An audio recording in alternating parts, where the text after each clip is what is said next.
Hello good morning friends. வாங்க இன்றைக்கி நம்ம எம்வி விலாக்ஸ் ஆஃப் மலர்வி சேனலில் பார்க்க போகிறது சூப்பரான டேஸ்டியான ஒரு ஈவினிங் ஸ்நாக்குங்க. நல்லா மொறுன்னு கிறிஸ்பியாக சாப்பிட்லாம். குழந்தைங்களுக்கு ஒன் டைம் செஞ்சு கொடுத்திங்கன்னா திரும்ப திரும்ப கேட்டு வாங்கி சாப்பிடுவாங்கங்க. இந்த ஸ்நாக் செய்ய அதிகபட்சமே 10 நிமிஷம் அதிகம்தாங்க. எப்படி செய்யலாம் நம்ம வீடியோக்குள்ளே போய் பார்க்கலாம். ரொம்ப சத்துள்ளதுங்க. இதில் என்னென்ன பெனிஃபிட்ஸ் இருக்குதுன்னு நம்ம செய்யும் போதே அப்படியே என்னென்ன பெனிஃபிட்ஸ் இருக்குதுன்னு பார்த்துட்டே செய்யலாம். சரிங்களா? வாங்க இப்போ நம்ம எப்படி செய்யலாம்னு வீடியோக்குள்ளே போய் பார்க்கலாம். பாருங்கள், ஒரு கப் ஃபுல்லாக தாமரை விதை எடுத்துட்டேங்க. இதுதான் மக்கானான்னு சொல்லுவாங்க, தாமரை விதைங்க. இந்த தாமரை விதை எடுத்துகிட்டு இதுக்கு நான் ஒரு அரை ஸ்பூன் 3/4 ஸ்பூனுக்கு சாட் மசாலா எடுத்துட்டேன்.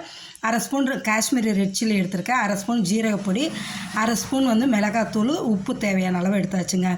இப்போ இந்த தாமரை விதையை நம்ம வறுக்கணுங்க. ஒரு வானலில் நான் 2 ஸ்பூன் தேங்காய் எண்ணெய் தான் எடுத்துக்கிறேங்க இன்றைக்கி.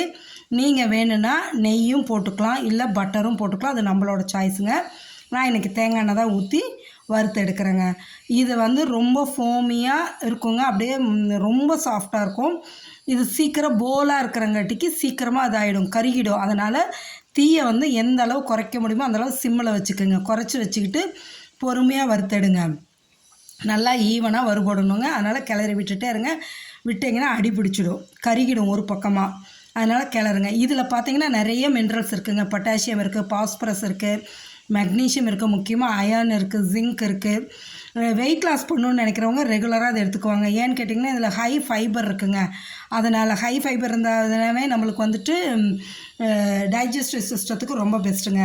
பாருங்கள், இப்போ இந்த தூளெல்லாம் எடுத்து போட்டாச்சு. இந்த சாட் மசாலாவை நிறுத்தி மீதி மிளகாத்தூள், ஜீரகத்தூள், உப்பு இதெல்லாம் போட்டு பொறுமையாக கிளறி விடுங்க. அந்த எண்ணெய் இருக்கங்காட்டிக்கு நல்லா ஸ்டிக்கி ஆகிடும், ஒட்டி வந்துடும். எல்லா விதையிலையும் படுற மாதிரி நல்லா கிளறுங்க. சரிங்களா? இது இது ப்ளட் ப்ரெஷரையும் மெயின்டைன் பண்ணுங்க. வெயிட் லாஸ் பண்ணுறதுக்கு நம்மளுக்கு ரொம்ப மெயின்டைன் பண்ணும். அதனால் ரெகுலராக எடுத்துக்கலாங்க.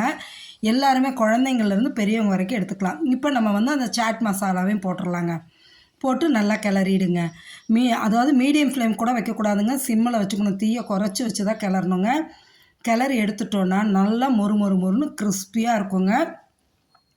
நார்மலாக குழந்தைங்க பாப்கார்ன் விரும்பி சாப்பிடுவாங்கங்க. அந்த பாப்கார்ன் கொடுக்குறதுக்கு பதிலாக நீங்கள் இதையும் கொடுக்கலாம். அதையும் கொடுங்க, இதையும் கொடுத்தீங்கன்னா இது சாப்பிட்டு பார்த்துட்டாங்கன்னா இதை வாங்கிடுவாங்க. இந்த சாட் மசாலா போடும்போது அவ்வளோ ஒரு டேஸ்ட் நல்லா இருக்குங்க. பாருங்கள், இப்போ ரெடி ஆயிடுச்சுங்க ஸ்நாக்ஸு.